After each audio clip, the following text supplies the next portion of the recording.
Hello दोस्तों, नमस्कार।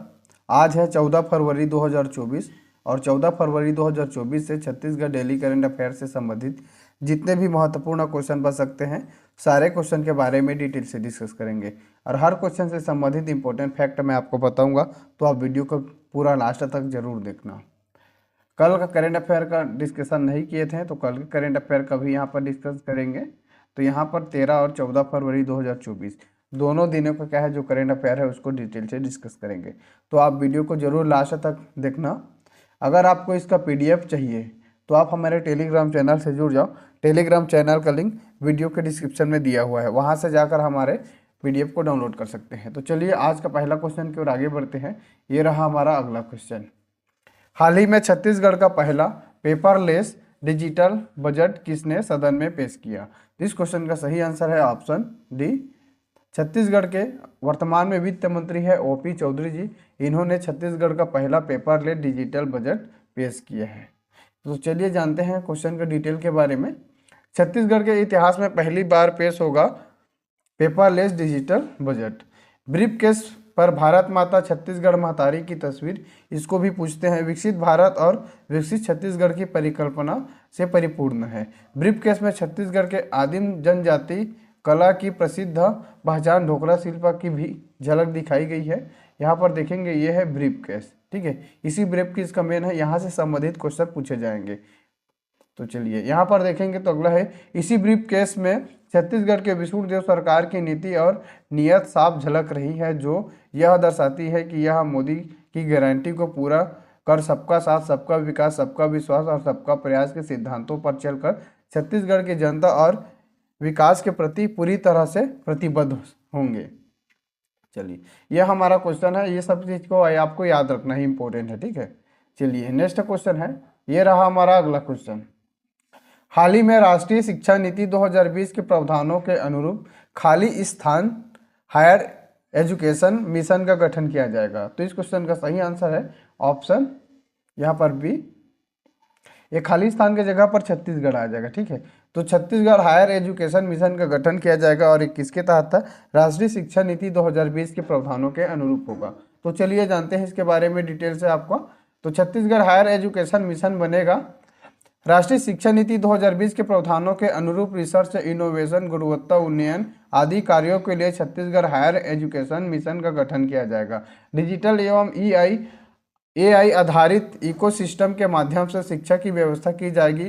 शिक्षकों की भर्ती तथा पदस्थापना के लिए पोर्टल आधारित पारदर्शी, विश्वसनीय तथा सुगम व्यवस्था लागू की जाएगी। छत्तीसगढ़ की आदि भाषाओं के संरक्षण और संवर्धन के लिए छत्तीसगढ़ आदि भाषा परिषद की गठन किया जाएगा। यहाँ पर क्या है? छत्तीसगढ़ आदि भाषा परिषद, इसका गठन किया जाएगा। सूरजपुर, गरियाबंद, कोंडागांव, सुकमा, बलरामपुर जिले में जिला शिक्षा एवं प्रशिक्षण संस्थान भी प्रारंभ की जाएगी। प्रदेश के 15 शासकीय महाविद्यालय में स्नातक तथा 22 शासकीय महाविद्यालयों में स्नातकोत्तर स्तर की नवीन विषय एवं संकाय भी प्रारंभ की जाएगी।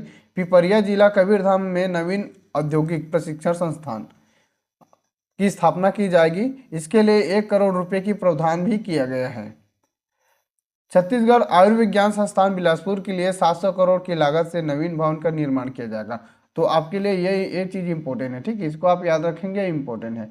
छत्तीसगढ़ आयुर्विज्ञान संस्थान बिलासपुर के लिए 700 करोड़ रुपए का क्या है? प्रावधान किया गया है नवीन भवन निर्माण के लिए। एक और योजना है, इसको भी आपको याद रखना है, ये इंपॉर्टेंट है, ठीक है। इस चीज़ को आपको याद रखेंगे। योजना का क्या नाम है? किसान मित्र।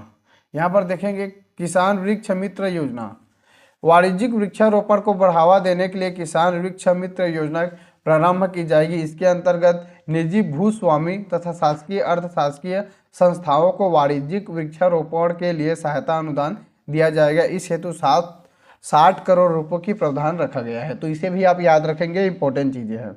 चलिए नेक्स्ट क्वेश्चन की ओर आगे बढ़ते हैं। ये रहा हमारा अगला क्वेश्चन। इस क्वेश्चन को आप याद रखेंगे, इतिहास से संबंधित है लेकिन इसे वर्तमान में भी इस चर्चा में क्यों है इसके लिए जानना जरूरी है। तो हाल ही में चर्चा में रहा 965 साल पुराना गढ़बोदरा, इसका क्या नाम है? गढ़बोदरा किला। ये कितने हैं? 965 साल पुराना है गढ़बोदरा ये किला, ठीक है। छत्तीसगढ़ के किस राजवंश से संबंधित है? तो ये छत्तीसगढ़ के किस राजवंश से संबंधित है? तो इस क्वेश्चन का सही आंसर है ऑप्शन सी, ये जो छिदक नागवंश से क्या है, संबंधित है। तो चलिए जानते हैं क्वेश्चन का डिटेल जानना भी जरूरी है। दो नदियों के संगम में है 962 साल पुराना किला। इंद्रावती तथा मारकंडी नदी के संगम के ठीक ऊपर छिंदक नागवंशी नरेश मधुरांतक का 962 साल पुराना है यह किला। यहाँ भगवान विष्णु तथा लज्जा गौरी और पार्श्वनाथ की दुर्लभ प्रतिमाएं भी है। इन सब के बावजूद भी यहाँ महत्वपूर्ण स्थल पुरातात्विक विभाग द्वारा संरक्षित नहीं किया गया है। अब ये चर्चा इसलिए है, देखो यहाँ पर इतने सारे क्या है जो खूबी है, उसके बावजूद भी जो पुरातत्व विभाग द्वारा इसे संरक्षित स्थल नहीं घोषित किया गया है, इसलिए यह चर्चा में है। और न ही पर्यटन के नक्शे में इसे शामिल किया गया है। वांछित जानकारी के अभाव में लोग इस पुरातत्व स्थल को देख नहीं पा रहे हैं। तो मेन कारण यही है इस चीज़ का, तो इसको आप याद रखेंगे, ठीक है, इंपॉर्टेंट है। जिला मुख्यालय से 12 किलोमीटर दूर चित्रकूट मार्ग पर नारायण पाल चौक से करीब 7 किलोमीटर दूर गढ़ बोदरा गांव है। इस गांव में छिंदक नागवंशी राजाओं द्वारा बनाया गया पुराना किला भग्न शेष है, मतलब यहाँ पर अवशेष प्राप्त हुआ है, इसलिए इस गांव का नाम गढ़ बोदरा पड़ा है। इतिहासकार बताते हैं कि 1060 ईस्वी के आसपास छिंदक नाग नरेश जगदेव भूषण, यहाँ पर क्या है, जगदेव भूषण धारावर्ष की मृत्यु हो गई थी। उनकी मृत्यु पश्चात इस शासन क्षेत्र में कुख्यात नागवंशी नरेश मधुरांतक देव ने 5 अक्टूबर 1065 से पूर्व अधिकार कर लिया था। उस दौरान यह क्षेत्र मधुर मंडल के नाम से चर्चित था। अब इसे गढ़ बोदरा कहते हैं। जनश्रुति के मुताबिक मधुरांतक देव के पुत्र की आकस्मिक मौत के बाद उसे बोदरागढ़ छोड़ दिया गया और बस्तर के इतिहास का यह महत्वपूर्ण स्थल आज भी पुरातत्व तथा पर्यटन के दृष्टि से उपेक्षित पड़ा हुआ है। मेन कारण यही है कि इतने भी महत्वपूर्ण चीज़ें हैं, उसके बावजूद भी इन्हें क्या है, पुरातत्व तथा पर्यटन के दृष्टि से इसे हिस्सा या इसे संरक्षित नहीं किया गया है, इसलिए यह इम्पोर्टेंट है हमारे लिए और चर्चा में भी रहा है। तो इस तरह से चीज़ों को आपको समझना है, ठीक है, ये इंपॉर्टेंट है यार, इस चीज़ को आपको याद रखना है। चलिए नेक्स्ट क्वेश्चन है, ये रहा हमारा अगला क्वेश्चन।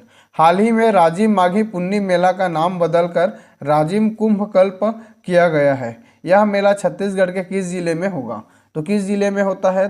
तो यह मेला छत्तीसगढ़ के गरियाबंद जिले के राजिम नामक स्थान पर होता है।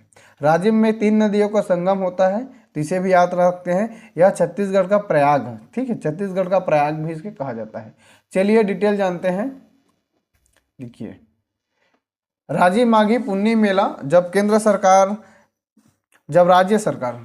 राज्य सरकार कांग्रेस बना था, जब राज्य में कांग्रेस सरकार बना था 2018 में, तब जो राजिम कुंभ मेला था, पहले इसका नाम क्या था, राजिम कुंभ मेला, भाजपा सरकार ने ही इसका नाम किया गया था। लेकिन जब कांग्रेस सरकार बना तो इसका नाम बदलकर राजिम माघी पुन्नी मेला कर दिया गया। अब फिर से क्या है, छत्तीसगढ़ में भाजपा सरकार बन गया है, तो अब इसका नाम को राजिम माघी पुन्नी मेला से बदलकर अब राजिम कुंभ कल्प के नाम से जाना जाएगा। फिर से इसका नाम क्या कर दिया गया है, परिवर्तन कर दिया गया है, तो याद रखेंगे।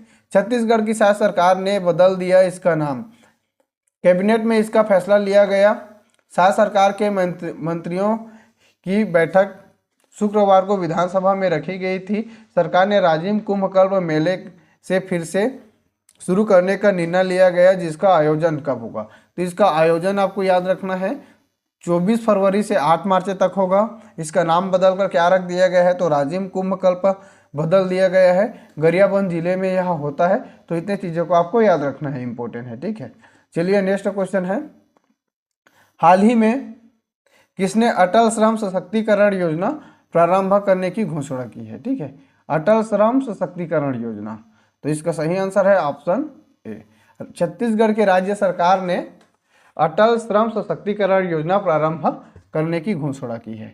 तो चलिए जानते हैं इसका डिटेल। असंगठित श्रमिकों, असंगठित सफाई कर्मकारों, ठेका मजदूरों, घरेलू कामकाजी महिलाओं एवं हमालों के कल्याण के लिए अटल श्रम सशक्तिकरण योजना प्रारंभ किया जाएगा। इसके लिए 123 करोड़ का प्रावधान किया गया है। ये सबसे इम्पोर्टेंट चीज़ है। प्रदेश में देखो असंगठित जो मजदूर हैं उनके लिए क्या क्या चीज़ें हुआ है छत्तीसगढ़ में। प्रदेश में छत्तीसगढ़ असंगठित कर्मकार राज्य सामाजिक सुरक्षा नियम 2010 में बना था। छत्तीसगढ़ असंगठित कर्मकार राज्य के सामाजिक सुरक्षा मंडल के गठन जनवरी 2011 में हुआ था। 2.5 एकड़ अथवा इससे कम कृषि योग्य भूमि धारण करने वाले कृषक अथवा खेतीहार मजदूर को छत्तीसगढ़ असंगठित कर्मकार सामाजिक सुरक्षा अधिनियम की धारा 2 के तहत असंगठित कर्मकार के रूप में शामिल किया गया है। तो सबसे ज़्यादा इम्पोर्टेंट यही चीज़ है कि असंगठित कर्मकार किसको शामिल किया जाता है। तो किसको किया जाता है, तो जिसका देखो 2.5 एकड़ से कम या कृषि योग्य उसकी भूमि है या खेतीहार मजदूर है, तो उसको इस तरीके से मानते हैं। और किस नियम के तहत मानते हैं, तो छत्तीसगढ़ असंगठित कर्मकार सामाजिक सुरक्षा अधिनियम 2008 की धारा 2 के तहत करते हैं। 66,000 रुपये वार्षिक आय से कम आय वाले कर्मकार छत्तीसगढ़ असंगठित कर्मकार सामाजिक सुरक्षा अधिनियम 2008 की धारा 2 के तथा एन के तहत असंगठित कर्मकार के रूप में शामिल किए गए हैं। 53 प्रकार के कर्मकारों से असंगठित कर्मकार के रूप में अधिसूचित किया गया है। तो इस तरीके से ये चीज़ों को भी आपको याद रखना है, इम्पोर्टेंट है। आज का यह वीडियो आपको कैसा लगा, कमेंट बॉक्स में कमेंट करके ज़रूर बताइए। Thank you.